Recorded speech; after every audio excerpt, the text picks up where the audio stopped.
Hi, I'm Stephen Webster, and I'm a results leader.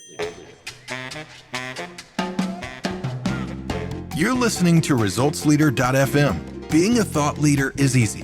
Getting results is hard.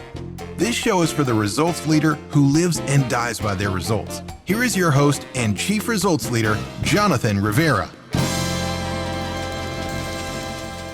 You are listening to ResultsLeader.fm, but you already knew that. You heard the intro. What is up? I am so glad that you're here. And as always, we have another insightful interview for you today. We're going to be talking to Stephen Webster. He is a CEO advisor, a business growth expert, and a transformational leader.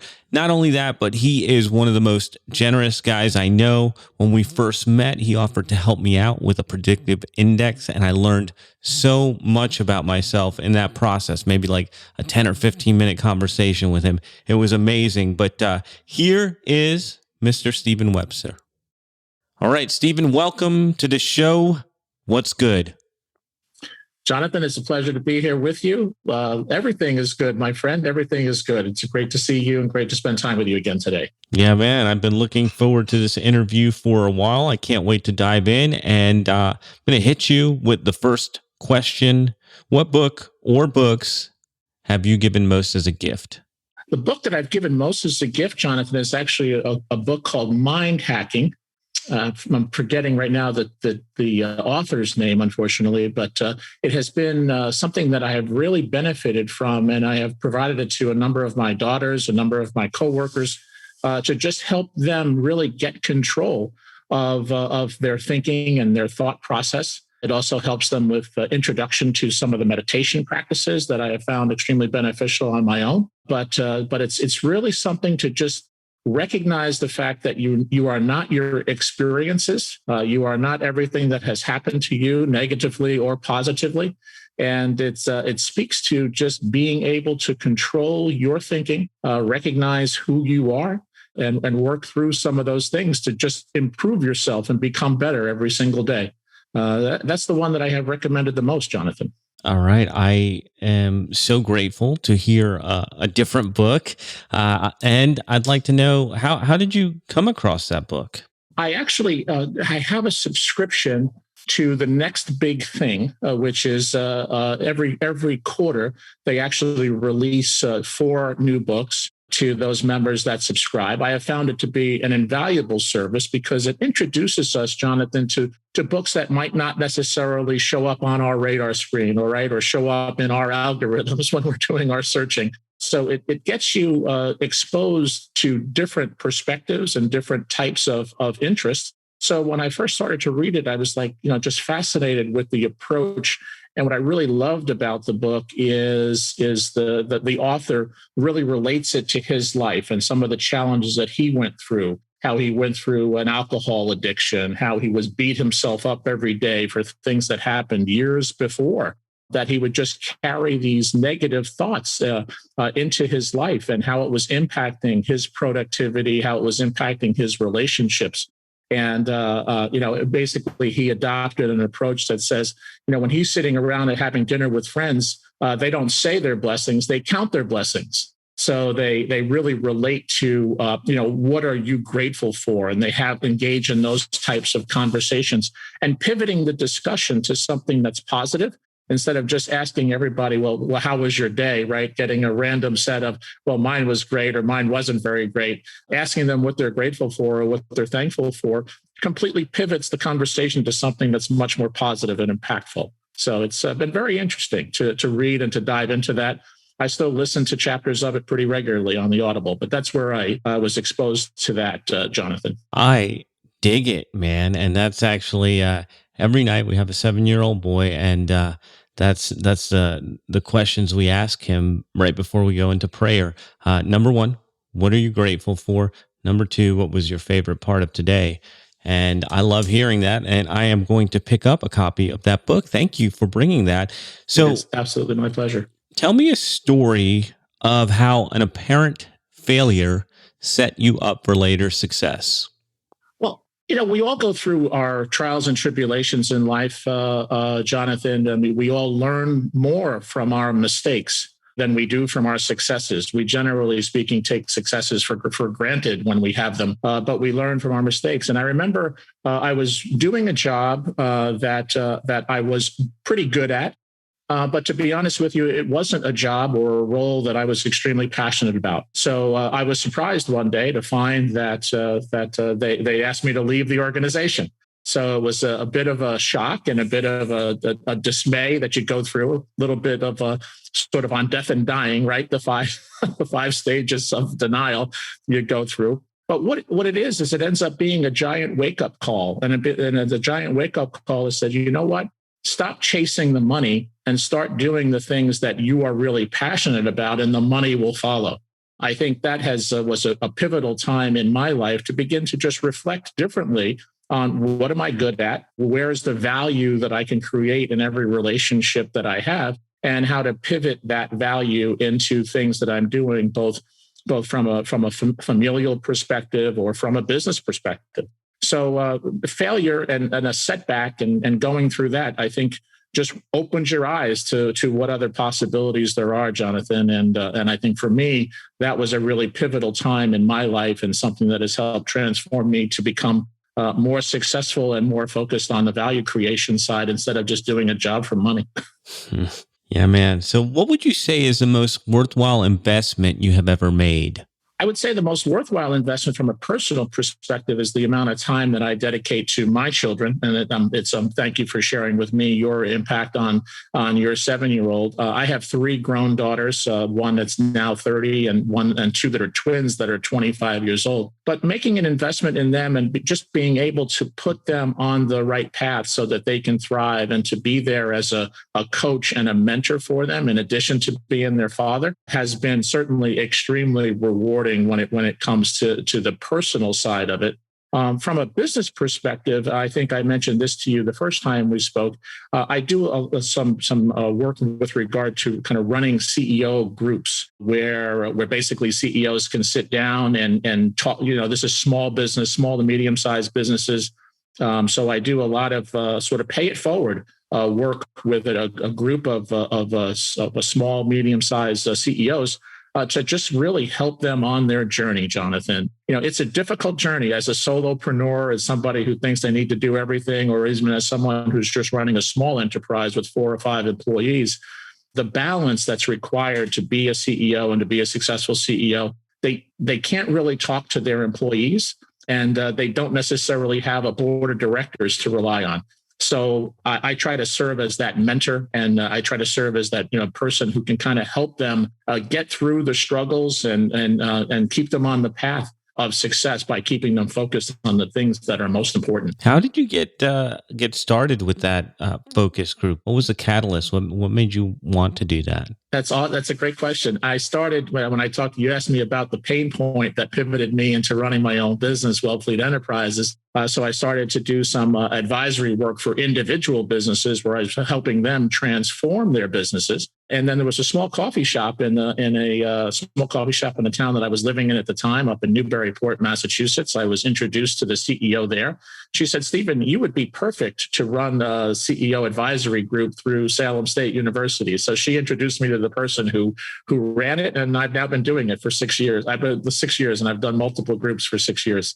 So it was just being in the right place, meeting the right person, being open to those introductions, and really looking forward to doing something new and giving back. So that's how that one started. I hear you saying serendipity. So in the last 5 years, what new belief, behavior, or habit has most improved your life? I would say that the thing that has most improved my life has been the ability to just focus on value creation in every single engagement that I have, either with an individual or with the business. So I just view myself now, Jonathan, through the lens of saying, you know what, I am here to create as much value in this particular relationship as I possibly can. In order to do that, though, the Mind Hacking book and some of the work that I have done to just from a personal improvement perspective has also been extremely beneficial to my life. I've made some impactful decisions from a health perspective. About 18 months ago, I actually converted to a plant-based diet. I was starting to feel some things from an aging perspective that I didn't like. So I decided to take it into my own hands to be responsible for my health. And that health is basically my physical health, right? Which is how do I do my best to stay out of the doctor's office. But what also that became was my physical health as well as my mental health. So the combination of those two things, Jonathan, I think was my biggest investment in the last 5 years. And I can honestly say that I feel like Benjamin Button. I feel like I'm actually reversing the aging factors, because a lot of things that were starting to hurt me as I was starting to get a little bit older from a physical age perspective. None of those things hurt me anymore. I take exercise quite seriously. I exercise every single day. It's not even a question as to whether or not I will exercise. It's like brushing my teeth or putting on my pants or my sweatshirt, right? It's just now become a very successful habit for me that has really been transformative. On the plant-based diet, about 95% of what I eat now is really in that genre. And I just, everything about it just feels better. So I became much more knowledgeable about the benefits of that and have done a lot to, continue to improve myself. My mind has gotten stronger. My body has gotten stronger. And I think my ability to connect with people has improved because I don't have any barriers on my side holding me back. Man, I have a question because we've been hearing this phrase quite a bit lately. And I wanted to just dive a little bit deeper on it. You talked about value creation, and that's been a common topic lately on shows. And I'm wondering, it's easy to say value creation, but can you give us some concrete examples of what that means and how it looks when you work with your clients? Sure, it's being really clear up front, Jonathan, on what are the KPIs or what are the OKRs, right, that are going to most impact either their business or their relationship with you, right? So what are the things that I can do to help you, right? And we met, and my goal, right, is to try to give something to you as best I can. And I try to do that in all of the engagements that I have.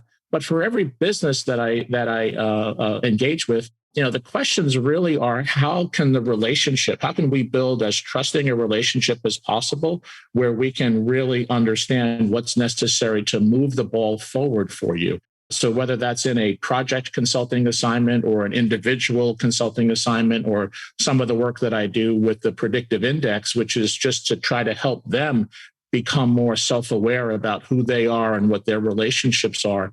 All of those things, I think, are really empowering from that perspective. From a value creation standpoint, is just try to help people get 1% better every day, right? It's not 100% better every day, but it's ask them. What's people shy away from asking the question, right?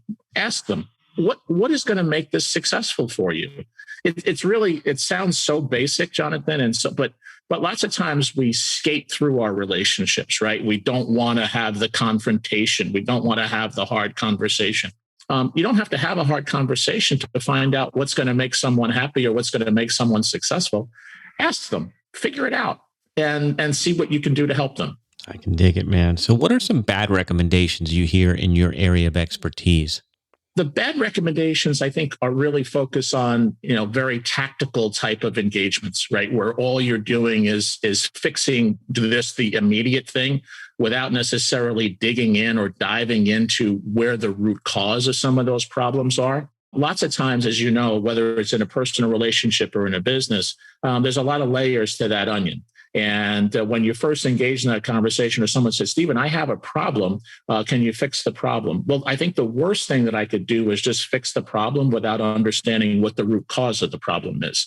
Many of my experiences in going into businesses, right? When I deal with the CEO has a certain perspective as to what their business needs are or requirements are. The CEO, because he's a CEO, kind of is a fear element for many of his employees to talk to him, right? Many of those employees just won't talk to the CEO because, quote, he's the CEO or he's the senior executive or he's the owner. When you dive in and you start to really ask people under sort of anonymity what they would say to the CEO, most of the answers to the business problems exist with the employees inside of the organization. So I get to look really smart, right, as the consultant by saying, well, this is what I have found in my research. Well, the fact of the matter is that there was a barrier. And there was a gap. There's a gap in trust between what people can say to the CEO and what they didn't feel comfortable saying to the CEO. And that trust holds businesses back, or that lack of trust holds businesses back.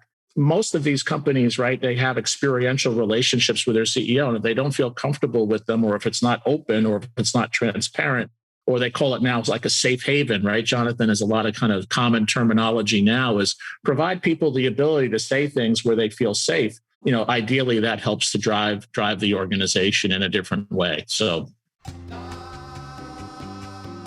All right, I know you were getting into that, and we were just about to get into my favorite part where we talk about results. But first, I want to ask you a question. Are you picking up what we're laying down on this show? Are you digging what we are sharing? If you are, why not make yourself a hero today and share this with somebody who can use it? Put this out on your social media channels. #ResultsLeaderFM. I'll be out there looking for you, and I'll make sure to boost it up too when I see you. Now that we've got that out of the way, let's jump back into the interview. Now it's time for the meat and potatoes. Even though you're on a plant-based diet, my listeners like meat and potatoes. They like meat and potatoes. So why do results matter? At the end of the day, that's how we get measured. That's how we're successful. That's how we get rewarded. You need to have, it's basically around your goals and what objectives you're trying to hit. In the absence of having a goal, all you're doing is you're just doing stuff every single day. You're not. How do you create that level of accomplishment, right? How do you push yourself? How do you find ways to get better? We've just gone through a very interesting time, right, with the entire COVID situation, and what we saw some of the most remarkable innovation across so many businesses because it was no longer business as usual. What it was those that needed to survive and those that were positioned to thrive. And what you have is that each of those respective areas and those businesses that needed to survive and pivot figured out ways to pivot and survive because they set themselves a new standard. They threw off the training wheels because they had to throw off the training wheels. A lot of businesses had the ability to do a lot of the investment to enable e-commerce and things like that, as an example. Smaller businesses didn't have the ability to do that, and then they were forced into doing it. So it's all about results, and it's all about delivering that value, right, for either your shareholders or for yourself or for your employees or for your customers. Our world is extremely competitive. If you don't do it for your customers, someone else is going to do it for your customers. So finding those areas of differentiation and establishing those goals. I also think about it, Jonathan, with regard to how you hire today and how you can attract talent. The talent pools are becoming extremely difficult to find. Competing for that talent is becoming harder and harder to find. You need to be able to prepare and provide an organization and an environment for your people to thrive. I think we're about to bang into something which is going to be an interesting conflict, which is management's need to monitor, because a lot of leaders of these organizations are saying, hey, this work at home thing worked okay in the interim, but I don't feel good unless I can watch and see what Jonathan's doing every day. Oh my God, right? And then you have 40% of employees who say, if they take my work from home privileges away from me, I'm going to quit.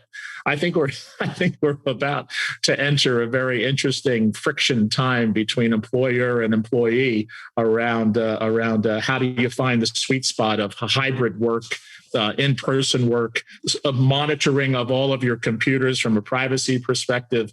I think that there's an awful lot of things going on there, Jonathan, which are going to be extremely interesting over the course of this go back to work mode that we're in after the COVID. Yeah, sounds like a big opportunity for innovation. So let's think Indeed. back. Over the last 5 years, what new realization has helped you get better results for your clients? The most important realization is really around making sure that everyone in the organization is aligned to that true North goal and that true North Star. What I have found, Jonathan, is many businesses are having a hard time with all of the information that is currently available and to all of the decisions that they have. they're having a very difficult time piecing all that together and staying fast and staying nimble by having all of this information available to them. And the companies that I find that are really struggle with that are those companies who don't have a true North Star or a true filter around which they can basically make their decisioning happen in real time. If everything looks like a good opportunity, then nothing is really a good opportunity, right? And I've run into a lot of businesses who are still sort of chasing everything. And when you try to chase everything in today's world, there's so many great companies out there that are specialized in the things that they do and know what they do, that it's just a lot easier for companies to just go with the people who do have that North Star and specialize. So I've really found that the wealth of information that's available, the number of things as a leadership team that you now need to deal with regard to building your team or building great products, there's an awful lot that the technologies are moving well faster now than they've ever moved before. So staying on top of that and staying true to your North Star, Jonathan, I think is by far the number one thing for successful businesses. If you know where you're going, you can make the right decisions to get there. It's okay to pivot those things too. It's okay to reflect and say, okay, that's where I was going. Am I still going there? All of these plans are very dynamic and very flexible. I remember working for a very large CPG company many years ago. And we used to have a 3-year planning process and a 5-year planning process. And today, I think most businesses are thinking about it in 3-month planning processes or 6-month planning processes because everything is just changing so dynamic. But to be specific to your question, it's you really need to know where you're going as an organization in order to focus all your resources and all of your attention on that achievement. Excellent advice. So let's turn this inward for a second. And what area of your business would you like better results? For me, for my personal business, my consulting business and the work that I'm doing there is actually doing quite well. I'm also a talent optimization consultant, and I really enjoy doing that work.